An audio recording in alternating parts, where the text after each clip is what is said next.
Hello everyone, welcome back to our YouTube channel that is EdTech. Hope you all are having a fantastic day. Let us begin with our today's video. So our today's video is going to be very important because we are going to discuss about the delayed TCS salary hike.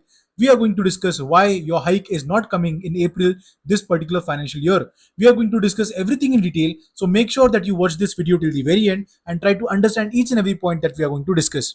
Before moving forward, I have a small request. Please consider subscribing to our YouTube channel if you have already not done that. And please like this video so that it will be reaching out to a lot of people who will find it helpful. Okay. The first important thing that I want to discuss is, let me just turn on the pointer real quick. Here you can see the regulatory reset. Okay. What exactly is happening at TCS is due to the changing labor codes, which is mandating that the companies have to pay basic pay to be at least 50% of the total CTC. Now, if you go and check your CTC, current CTC, you might find that the current CTC is, if for example, if you're having a 10 lakh rupees of CTC, right? Then in the old versus the new structure that is impacted by the CTC is that you were having around 10 lakh as CTC before and after also. But earlier, your basic pay plus dearness allowance was around 35%, that is 3.5 lakh rupees. And other allowances were around 6.5 lakhs, that is 65%, right? So monthly take home salary would be around something around 75,000.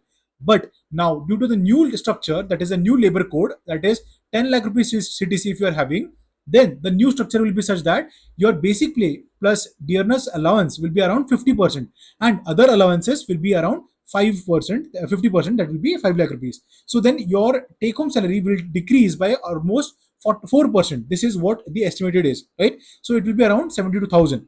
Okay, now I wanted to discuss this with you all guys because we recently created a video highlighting that TCS is going to give salary hike to all of its employees. It can be different bands, C1, C2, C3A, C3B, and other bands, right? But now what is happening? TCS is delaying its financial 26 compensation letters to May to align with this particular shift.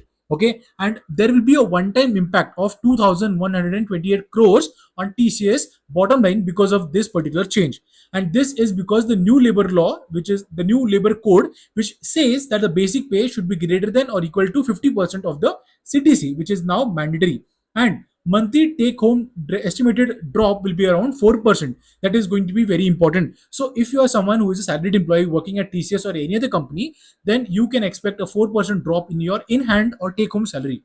Okay, but here what will be happening is that there will be a stronger compliance, higher long term employee benefits. So if your basic pay increases, then what would happen? Your PF contribution, your pension fund, and all those things will also increase, and that will be making sure that you will have a big assured sum total after you particularly like leave the company after your retirement.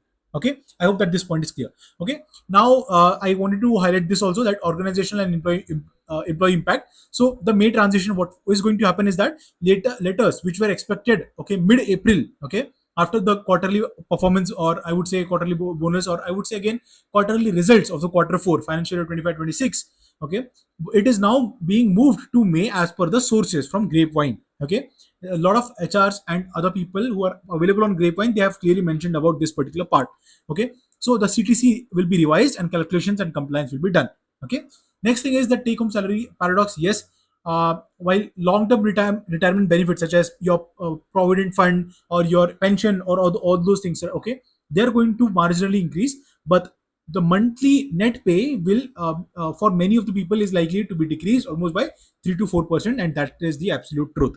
Okay, so this was about the delayed salary hike, or I would say the delayed salary or new compensation letters at TCS, and this is going to be the similar case in other companies also. They will also have to do the same thing. They will have to update the compensation or the salary structure as per the labor code or the labor policy.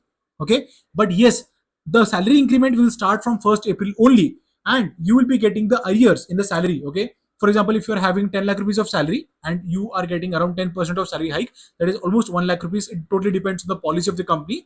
So the additional amount that you will be getting every month from April to May, that you will be getting in May end salary. Okay, that is before April, starting from April. Okay, I hope that this point is also clear. Okay, so now let us know in the comment section whether you are happy with this policy of the government, that is new labor code, or whether you want more in hand salary and less PF contribution or deduction or the pension deduction. Do let us know in the comment section what do you feel about this thing that is happening in the IT industries. and we will be back with one more interesting video about the salary hike, how you can excel in your career, and how you can make sure that your manager is raising your profile for appraisals or promotions. So please guys, don't forget to subscribe to our YouTube channel so that you will get all these updates about the new videos that we are launching soon, and you will be getting and learning a lot from these videos. Thank you for watching this entire video guys. Hope you have a great weekend and a great day.